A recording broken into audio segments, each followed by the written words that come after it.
Hello everyone, welcome to my YouTube channel. So today we discuss the most important question. What do you mean by the term depreciation?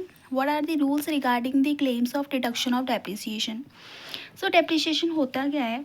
Depreciation एक economic concept है जो ये दिखाता है कि asset की value time के साथ साथ कम होती जाती है।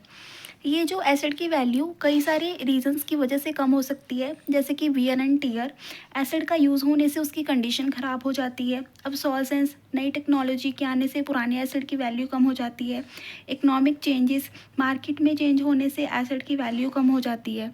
So depreciation section 32, depreciation is the value of an asset due to its wear and tear and passage of time.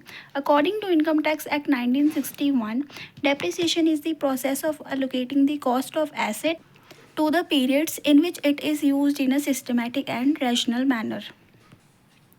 Objectives of depreciation: to arrive at the real business profits. ये objective होता है कि ये arrive करें जो business का real profit है। To determine the book value of asset at any given time, ये बुक वैल्यू एसेट की डिटरमिन कर सके किसी भी टाइम पे। इसको एसेट के रियल पोजीशन के बारे में भी पता होना चाहिए। So next is important provision regarding depreciation. Depreciation is allowed only on capital assets, जैसे कि building, plant and machinery, furniture etcetera पे डेप्रिसिएशन है जो अलाउ होती है। So second is use of assets during the year. In case of newly acquired assets during the previous year, full year's depreciation is allowed if asset is installed and used for more than 182 days, and half year's depreciation is allowed if it is used less than 182 days. जो assets का use है वो during the year होता है।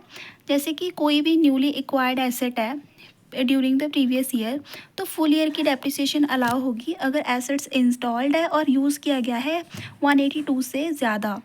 And half year की depreciation allow होगी जब asset का यूज़ 182 डेज से कम किया गया हो। No depreciation will be charged if asset has not been used at all in the relevant previous year. कोई भी डेप्रिसिएशन चार्ज नहीं होगा अगर एसेट का यूज़ प्रीवियस ईयर में ना किया गया हो। Third is asset must be owned by the assessee. जो एसेट है वो असेसी के खुद का होना चाहिए।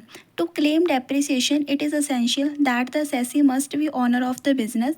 Assessee can not claim any depreciation unless is the owner of although he might be using it.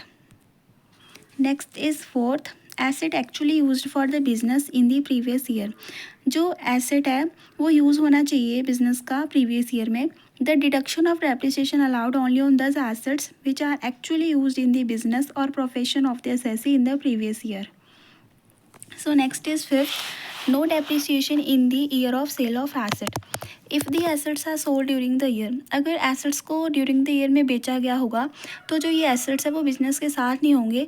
In depreciation को हम charge नहीं कर सकते, इस assets को हम depreciation पे charge नहीं कर सकते which are not in existent at that line. Sixth is full particulars of the asset must be furnished to the assistant officer. वो सारे असेसी जो डेप्रिसिएशन चार्ज करने के लिए